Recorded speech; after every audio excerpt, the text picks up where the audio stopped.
नमस्कार दोस्तों, आप सभी का स्वागत है मेरे इस YouTube चैनल पर। हम आज से स्टार्ट करेंगे अपना आयुर्वेद संग्रह, जो कि लिखा गया है डॉक्टर गोविंद पारेख जी द्वारा। ये बुक है specially for the competitive exams, AIAP GET के पॉइंट ऑफ व्यू से ये परफेक्ट है। एंड एज़ यूजुअल कि हम सब जानते हैं कि 1 to 80 pages of Govind Parekh ji की जो बुक के हैं वो बहुत इंपॉर्टेंट माने जाते हैं from the competitive point of view. हम उनका अध्ययन करेंगे बारी बारी से। Let's start. आज से हम स्टार्ट करते हैं और आज हम करेंगे page number 1 of Govind Parekh. चलिए हम स्टार्ट करते हैं। हमारे पास है सबसे पहले तुलनात्मक अध्ययन, जो कि है 1 to 80 पेजेस से। पेज नंबर 1, सबसे पहले हमारे पास आते हैं कुछ ट्रेड्स, तीन के ग्रुप्स आते हैं जो कि हमारे ऑब्जेक्टिव पॉइंट ऑफ व्यू से बहुत महत्व रखते हैं। हमारे पास सर्वप्रथम है त्रिसूत्र। त्रिसूत्र यदि हमारे पास आता है तो त्रिसूत्र से अभिप्राय है हेतु, लिंग और औषध। हमने चरक संहिता में पढ़ा होगा कि जो चैप्टर 1 है दीर्घन जीवित अध्याय, उसमें स्टार्टिंग में ही जब हमारे जो सात के जो ग्रुप दिए हैं, हमारा जो चतुष्क दिए हैं, 7 चतुष्क दिए हैं, उसके पश्चात हमारे पास आता है त्रिसूत्र का ज्ञान। तो त्रिसूत्र में आचार्य चरक ने बतलाया हेतु, लिंग और औषध, यानी कि व्याधि का हेतु क्या है, कारण क्या है, व्याधि का लिंग क्या है यानी कि उसके लक्षण क्या है, और व्याधि की औषध यानी उसकी चिकित्सा क्या है। और त्रिसूत्र जैसा ही उससे ही समानता रखने वाला, कुछ कंफ्यूजन करने वाला, नंबर एंड पे देखिए, स्कंध त्रय, हेतु, दोष और द्रव्य, त्रिस्कंध, हेतु, लिंग, औषध, ये 3 जो हैं ये आपस में समानता रखते हैं, इनमें कंफ्यूजन होती है। पेपर में इस तरह के सवाल आते हैं कि त्रिसूत्र क्या है, हेतु, लिंग और औषध। त्रिस्कंध भी हेतु, लिंग, औषध ही है, उसका उन्होंने सिनोनियम बतलाया है। और स्कंध त्रय क्या है, हेतु, दोष और द्रव्य, है तो समान ही, परंतु यहाँ संज्ञा अलग दी है। अब वहाँ पे त्रिसूत्र और त्रिस्कंध में हेतु, लिंग और औषध है, यहाँ पे हेतु का हेतु है, दोष और लिंग समान है, उनका अर्थ तो एक ही है। और औषध यानी कि जो चिकित्सा में प्रयोग किया जाएगा, यानी जो द्रव्य है हमारा। इस तरह से हमारा त्रिसूत्र, त्रिस्कंध और स्कंध त्रय ये एक ग्रुप बन गया। उसके बाद हमारे पास आता है त्रिदंड। अब त्रिदंड में यानी कि त्रिदंड कहा गया है कि मानव का जो आधार है, जो आधार स्तंभ है, यानी कि उसके शरीर का आधार स्तंभ, सत्व, आत्मा और शरीर, मानव का आधार स्तंभ जो है वो 3 दंडों पर है, यानी कि 3 से कहा गया है, यानी कि सत्व, उसका मन, आत्मा और शरीर।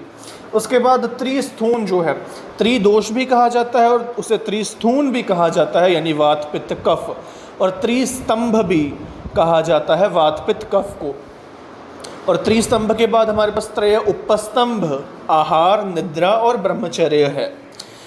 अष्टांग हृदय में आहार, निद्रा और अब्रह्मचर्य बतलाया गया है, और आचार्य चरक ने त्रय उपस्तंभ में बतलाया है आहार, निद्रा और ब्रह्मचर्य, इस प्रकार से।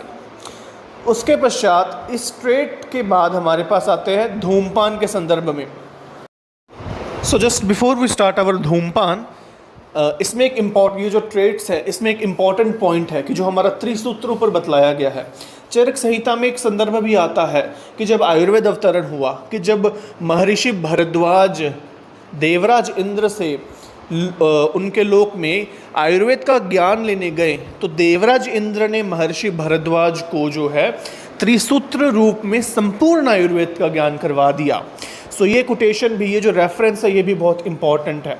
और साथ ही साथ तो बतला ही दिया है कि त्रिस्थून, त्रिदोष, त्रिस्तंभ ये जो सेम है, और साथ ही त्रिसूत्र, त्रिस्कंध और स्कंध त्रय ये भी जो सेम है। ये जो कन्फ्यूजन करने वाली चीज़ें हैं, है ना, स्कंध त्रय और त्रिसूत्र में कन्फ्यूजन आ जाती है, क्योंकि है तो चीज़ें सेम पर टर्म्स अलग अलग दी हैं।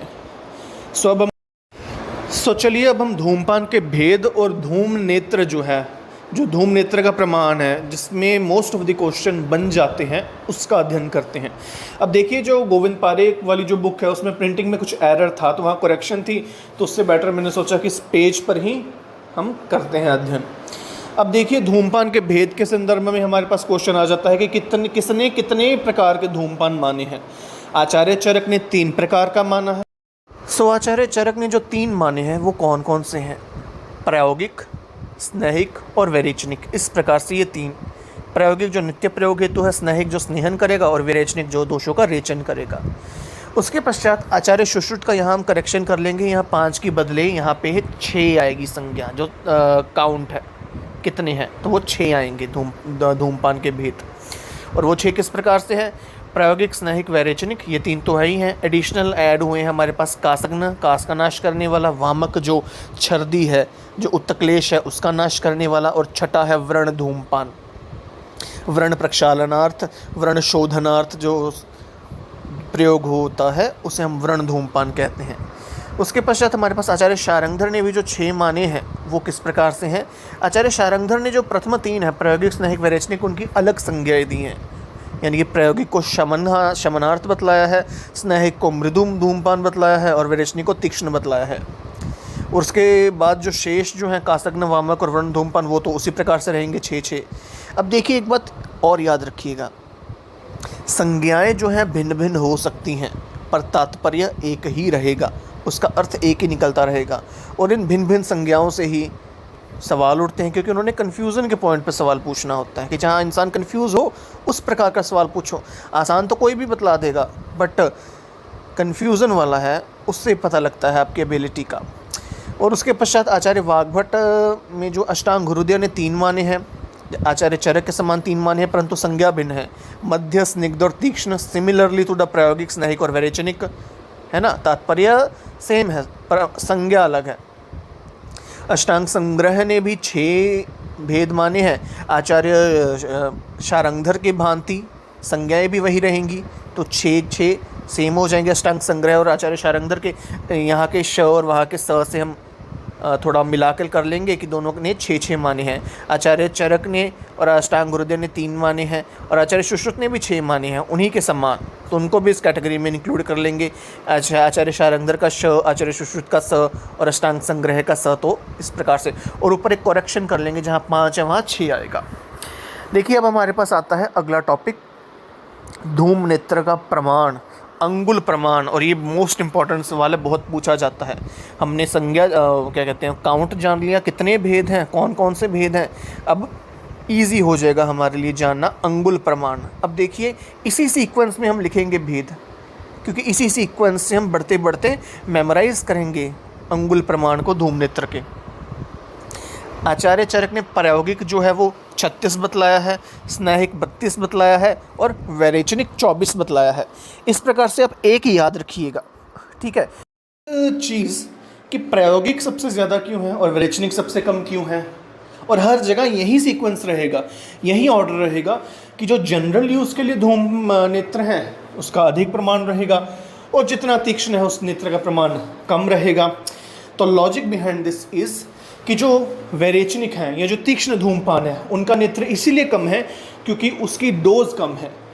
वैरेचनिक हमें या तीक्ष्ण हमें कम देनी चाहिए। रीज़न बीइंग कि यदि हम इसे अति योग कर देंगे तो हमारे नेत्रदाह होगा, अति योग के लक्षण आ जाएंगे, हमारा म्यूकोजा डैमेज होने का डर रहेगा।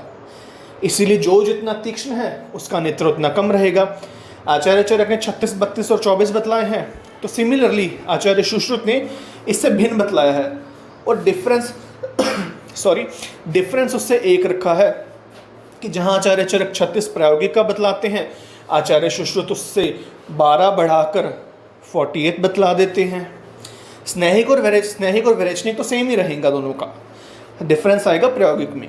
और कासग्न और वामक दोनों माने हैं आचार्य सुश्रुत ने 16-16 और व्रण धूमपान उससे आधा आ जाएगा। सो इस तरह से लॉजिक बना के हमें चीज़ें याद रखनी है, इनको रटना नहीं है, लॉजिक बनाकर मेमोराइज करना है, इमेजिनेशन से मेमोराइज करना है। डिफरेंस क्या रहा, प्रायोगिक का 36 और 48, स्नेहिक वैरेचनिक तो सेम है और कासग्न वामक व्रण तो इन्होंने माने ही नहीं है, तो जो आचार्य सुश्रुत ने 16-16 माने हैं उसका हाफ करके 8 आ जाएगा व्रण धूमपान के लिए। और फिर आता है आचार्य शारंगधर का। आचार्य शारंगधर ने जो शमन, मृदु और तीक्ष्ण टर्म्स दे के बतलाया है, तो आचार्य शारंगधर ने भी प्रायोगिक यानी कि शमन जो टर्म यूज़ की है उसी में डिफरेंस किया है। उन्होंने थोड़ा कम कर दिया, आचार्य चरक ने 36 बतलाया था, सुश्रुत ने 48 और आचार्य शारंगधर ने 40 बतला दिया है। और जो स्नेहिक और वैरेचनिक यानी कि जिसे मृदु और तीक्ष्ण कहा है उसे 32-24 ही रखा है, ठीक है, इस प्रकार से रहेगा। और उसके पश्चात कासग्न वामक, अब हम जाएंगे फ्रॉम लेफ्ट टू राइट, ठीक है। यहाँ आचार्य सुश्रुत ने 16-16-8 माना था, आचार्य शारंगधर मानते हैं 16-10-10, इस तरह से याद रखेंगे। ये आप थोड़ा पैटर्न बना लीजिए कि 16-16-8 था, फिर 1-16 हो गए और 2-10 हो गए। और अगला जो अष्टांग संग्रह का मत आता है, जो कि युक्ति संगत है विद आचार्य शारंगधर, उसमें शमन मृदु तीक्ष्ण रहेगा और वो 40-32-24 ही रहेगा। इसमें कासग्न का और वामक का 10-10 आ जाएगा, और व्रण धूमपान तो 8 अंगुली माना है अष्टांग संग्रह ने। सो पहले था कासग्न वामक और व्रण धूमपान का, देखेंगे 16-16-8, 16-10-10 और 10-10-8, इस प्रकार से रहेगा। और अष्टांग संग्रह ने आचार्य शारंगधर के समान ही माना है। और व्रण धूमपान जो आचार्य सुश्रुत ने कितना माना है, 8 अंगुल। अष्टांग संग्रह ने 8 अंगुल। सबसे अधिक किसने माना है, आचार्य शारंगधर ने, ठीक है। सो इस प्रकार से ये हमारा धूम नेत्र प्रमाण हुआ। अब अष्टांग हृदय की बात आ जाए। अष्टांग हृदय में मध्य, स्निग्ध और तीक्ष्ण है, और वो जो है वो इक्विवेलेंट टू है आचार्य शारंगधर और अष्टांग संग्रह के, उनका प्रमाण 40, 32 और 24, ठीक है। अब देखिए स्नेहिक और विरेचनिक सभी ने 32-24 माना है, ठीक है। डिफरेंस आता है प्रायोगिक में, है किसी ने 36 माना है, 48 माना है, किसी ने 40-40 माना है। आचार्य शारंगधर और अष्टांग संग्रह अष्टांग हृदय ने तो 40-40-40 ही माना है। सबसे अधिक माना है आचार्य सुश्रुत ने। ये सवाल आएगा, सबसे अधिक प्रायोगिक किसने माना है, आचार्य सुश्रुत ने। सबसे अधिक प्रमाण वाला व्रण धूमपान किसने माना है, आचार्य शारंगधर ने। आचार्य सुश्रुत ने कितने माने हैं, 8, और अष्टांग संग्रह ने 8 माना है प्रमाण। सो इस प्रकार से मेमोराइज हमने करना है, लॉजिक्स लगाकर अपनी इमेजिनेशन की पावर से, ठीक है। सो ये हमारा टॉपिक। तो चलिए अब हम आगे बढ़ते हैं। प्रायोगिक धूमपान के काल सबसे महत्वपूर्ण प्रश्न है for our subjective as well as objectives. प्रायोगिक धूमपान के जो काल है, आचार्य चरक ने अष्टकाल माने हैं, आचार्य वाग्भट ने भी अष्टकाल माने हैं प्रायोगिक के, ठीक है। अदर देन प्रायोगिकों ने मृदु के एकादश काल और तीक्ष्ण के 5 काल माने हैं। आचार्य चरक और आचार्य वाग्भट के 8-8 काल रहेंगे। आचार्य सुश्रुत ने जो है प्रायोगिक के 4 काल माने हैं। सो एक मोटा मोटा सबसे पहले जानिए, आचार्य चरक, आचार्य वाग्भट, आचार्य सुश्रुत प्रायोगिक के कितने कितने काल माने हैं। आचार्य चरक वाग्भट ने 8-8 माने हैं, आचार्य सुश्रुत ने 4 माने हैं। ये याद रखिएगा, उससे आधा कर लेंगे तो 4 आ जाएगा, ठीक है। और अब जो है अन्य, आचार्य वाग्भट ने प्रायोगिक के 8 तो बतलाए हैं, साथ साथ मृदु के 11 काल बतलाए हैं, मृदु धूमपान के, तीक्ष्ण के 5 माने हैं। आचार्य सुश्रुत ने कुल संख्या कालों की 12 मानी है, तो 4 प्रायोगिक के हैं, तो बचे कितने, 5 स्नेहिक के और विरेचनिक के 3। तो इस प्रकार से है। पर सबसे पहले आपने जो है आपका याद रखना बनता है आचार्य चरक और आचार्य वाग्भट के मत का। उसके बाद आचार्य सुश्रुत का मत की 8-8-4 हैं। उसके बाद हम याद रखेंगे कि मृदु के 11 और तीक्ष्ण के 5 आचार्य वाग्भट के हैं, स्नेहिक विरेचनिक 5 और 3 हैं, ठीक है। अब उसके बाद काल कौन कौन से हैं, सबसे पहले किस किस के उपरांत, स्नान के उपरांत, भोजन उपरांत, वमन उपरांत। अब देखिए ये जो चीज़ें हैं ना, जिस जिस काल के पश्चात कफ बढ़ जाता है। अब देखिए ये तो हम जानते हैं कि धूम जो है, ये धूमपान एक कफ शामक है, कफ का छेदन करता है, तो कफ को हराएगा, ये कफ का नाश करेगा। तो जहाँ जहाँ कफ का नाश करना है वहाँ वहाँ हमें धूमपान कराना है। तो आचार्य चरक ने माने हैं स्नानोपरांत कि स्नान के पश्चात कुछ कफ की वृद्धि होती है, भोजनोपरांत कुछ कफ की वृद्धि होती है, वमन कर्म के पश्चात, श्वेथु यानी कि छींक के पश्चात, दातुन के पश्चात, नस्य कर्म करने के पश्चात, अंजन के पश्चात जो हमारा जो थोड़ा बच जाता है कफ, उसे निकालने के लिए, और साथ ही साथ निद्रा के पश्चात। एज वी नो कि निद्रा कफ बढ़ाती है। सो ये 8। सो अब आचार्य सुश्रुत ने जो प्रायोगिक माने हैं, 4 काल प्रायोगिक के माने हैं। उन्होंने माना है दंत प्रक्षालन उपरांत, ऊपर दातुन था, यहाँ दंत प्रक्षालन है, कुछ सेम है, टर्म्स अलग हैं। स्नानोपरांत ऊपर भी स्नान माना था, भोजनोपरांत ऊपर भी भोजन माना था। अब यहाँ जो most important point to be noted है वो है शस्त्र कर्म उपरांत कौन सा धूमपान माना है। तो वहाँ आएगा प्रायोगिक धूमपान। ये नहीं पूछेंगे कि शस्त्र कर्म उपरांत जो प्रायोगिक धूमपान किसने माना है, क्योंकि शस्त्र कर्म तो आचार्य सुश्रुत ने ही माना है, तो वो तो कॉमन सी चीज़ है। ये पूछा जाएगा कि इसके पश्चात कौन सा धूमपान किया जाता है, शस्त्र कर्म उपरांत, तो वो प्रायोगिक धूमपान आएगा। फिर हमारे पास नैहिक में तो हमारा मूत्र त्याग, मैथुन, श्वेथु, हंसने और क्रोध के पश्चात है, और वैरेचनिक यहाँ स्नान और दिवास्वप्न और छर्दी के पश्चात है। तो ये पॉइंट याद रखने वाले हैं कि किसने कौन सा किस में माना है, और ये शस्त्र कर्म उपरांत वाला इंपॉर्टेंट है। उसके पश्चात हमारे पास टॉपिक आता है निद्रा के भेद। निद्रा के किसने कितने भेद माने हैं ये याद रखना है कि आचार्य चरक ने 6 प्रकार की निद्रा मानी है, आचार्य सुश्रुत ने 3 प्रकार की निद्रा मानी है, आचार्य वाग्भट ने 7 प्रकार की निद्रा मानी है। तो किसने कितने प्रकार की मानी है ये सवाल ज़रूरी रहता है।